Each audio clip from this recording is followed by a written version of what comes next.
There are a few things going on with these orchids I want to share with you today. Let's start with my Neophanetia falcata. This is a standard species, and it's not a big one either. I bought her last year, and it has grown roots, it has grown fans, but the size of the leaves is not much bigger, so I suppose this is a small thing. And it's doing quite well, as you can see. Lots of roots. It grew a new fan over the winter, and it's opening now, this one. And it's starting another fan there, as you can see. And I bought her as a flowering size one, but I was not expecting her to flower anytime soon, being so small. But there is something over there on the other side of the new fan, so the fan on the right. So the new fan there, and here there's something. I think it's a spike, because it seems to be coming from the axils of the leaf. Okay, we will see. She spends most of her nights in the house, but most of her days outside, where it's windy, getting sun only late afternoon. I think she's enjoying this system. Sometimes she stays overnight there too when I forget her outside. I think she likes it. Anyway, let's proceed. I have a new setting for my Phalaenopsis. If you remember or not, I was watering them every day.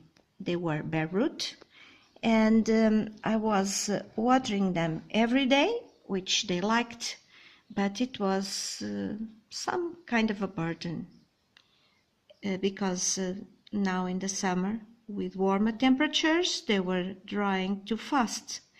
So I also had some difficulties in holding them in place. I could put some decorative stones like Margaret does, and which is so lovely, but I have that system, or I had that system outside with the Decathlons that are recovering, and maybe because it's hot and too much light, the stones were growing algae every day. So I decided outside to put this same system, and it works so well that I've decided to use it also with the falls, which is, as you can see, leca beads. First is this orchid, which I bought some time ago and which is still blooming. It had some difficulty in getting straight here, and it also had some difficulty in getting watered. The roots are so thick, the velamen seems to be so thick that it didn't seem to have enough water. And so I tried this system first with her, moist leca, no deposit, just keeping it moist. This orchid, she was doing so well that I decided to do it also with the other ones. I'll show you. Like here, this one. This is my Sederia japonica, which has grown this huge leaf. She's a baby plant. She has bloomed only twice here, as you can see.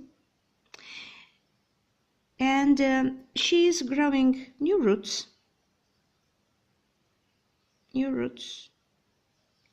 And besides the big leaf, and she's doing quite well.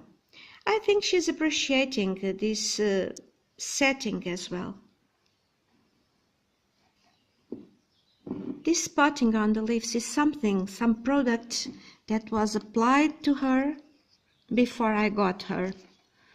It was worst when I got her. I cleaned her, and I don't want to insist. I'm afraid of damaging the cuticle of the leaf.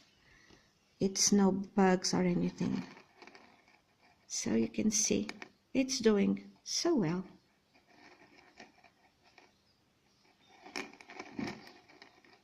Okay, see here.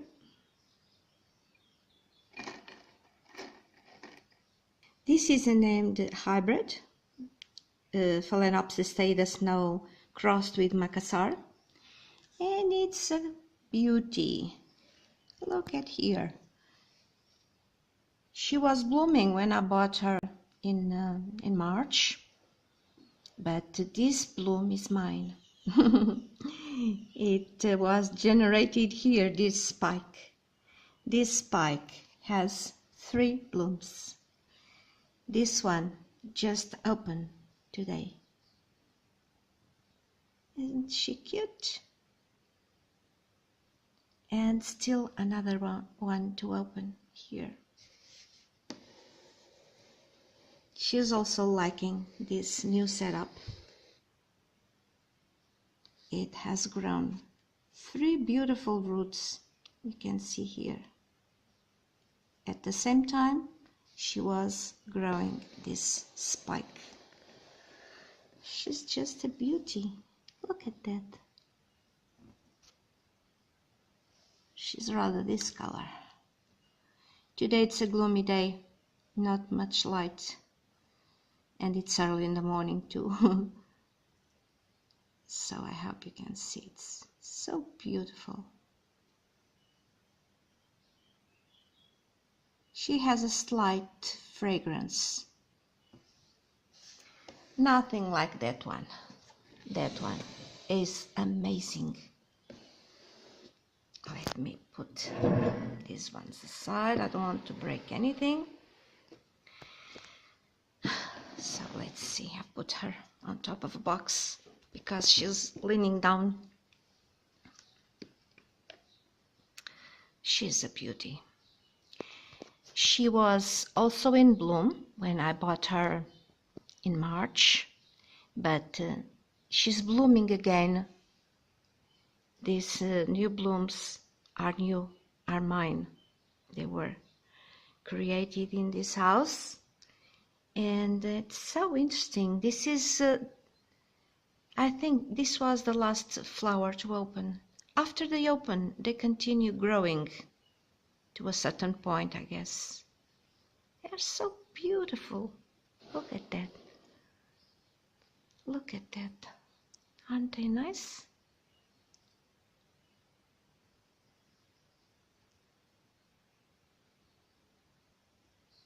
And that they smell divinely.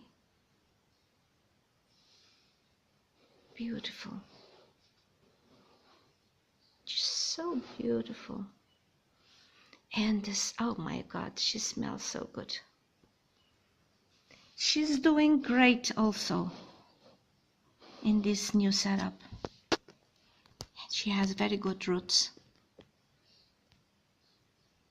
Just moist. This way I don't have to worry every day. I don't have to water her every day and worry about it. She stays moist.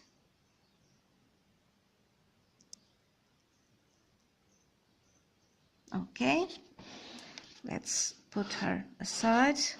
I don't want to break anything. And I still want to show you this. This is my Oncidopsis Nellie Eiler. I bought this year. I bought her with 2 spikes. That one is gone, and this one just opened. And it still has one more bud.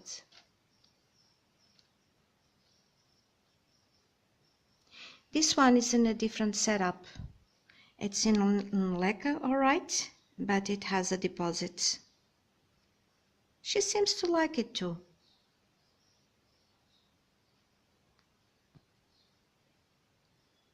And to finish with this one. My God, this is a beauty too. My Miltonia sunset is in bloom, and it has been in bloom for quite a while. This first flower to opened exactly 1 month ago on the May 23rd.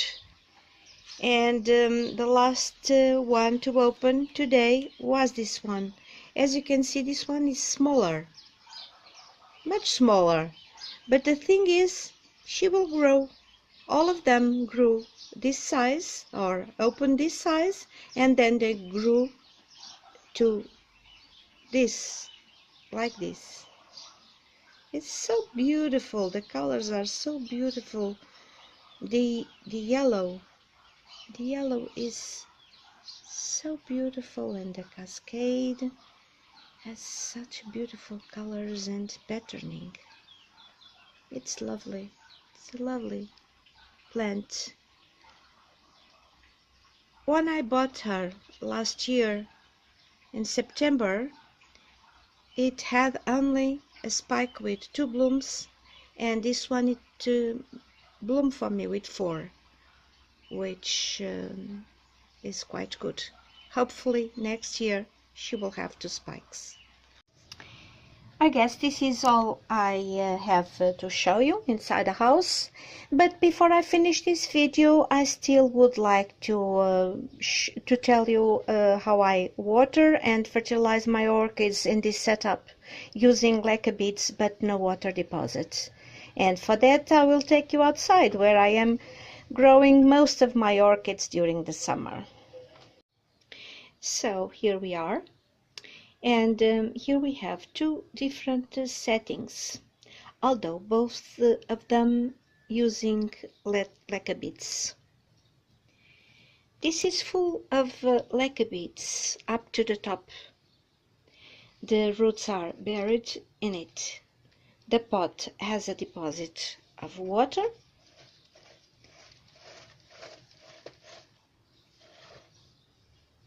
These 2 holes allow me to refresh the water inside whenever I see fit by pouring water from the top, so the water never becomes stagnant. I find this system quite good for many of my orchids, but not for my phalaenopsis. So I keep the smaller ones mounted, but for the species and the larger ones I prefer to have them bare rooted. And I was watering them in glass vases every day, like I do with vandas. It's quite interesting. I like to see the roots growing, but it was too much trouble and water waste. So I decided to experiment this method by putting some leca beads on the bottom of the glass vase, keeping it just moist. These leca beads should dry in a matter of 3 or 5 days tops. I don't want to keep here stagnant humidity. So I have to reduce the leca beads whenever I see they are not drying fast enough. When they dry out, I just spray with pure water or water with fertilizer, whatever I want to do. However, every week or every 10 days I like to clean up the whole thing, and I'll show you how I do it. So if the beads are almost dry, and if I want to give just a little bit of water, I give it a spray like this. And the wicking characteristics of the leca beads will make them evenly moist. If not, if I want to water the whole thing, this is what I do. I take out the orchid carefully, place it down, then I take the beads like this. I have here some water. This has some fertilizer. It's about 100 ppm, but when I want to flush the orchid, I do it with clean pure water. Same system. So I put some water in here, which I use to clean the vase, and then I use the same water to clean the leca beads. At the same time as they are cleaned, they are being fertilized, and this fertilizer will then be absorbed by the roots. Then I put them back in. The water I used here, which has some fertilizer, I will use it to fertilize and water other plants. God knows I have so many. Nothing can go to waste. Not orchids, of course, other plants. So this is it. I just drip some bit of water that might have stayed here. And then it's ready. All I have to do now is place my Sidereia japonica here. I can just sit a plant on top because she will absorb the humidity for some time.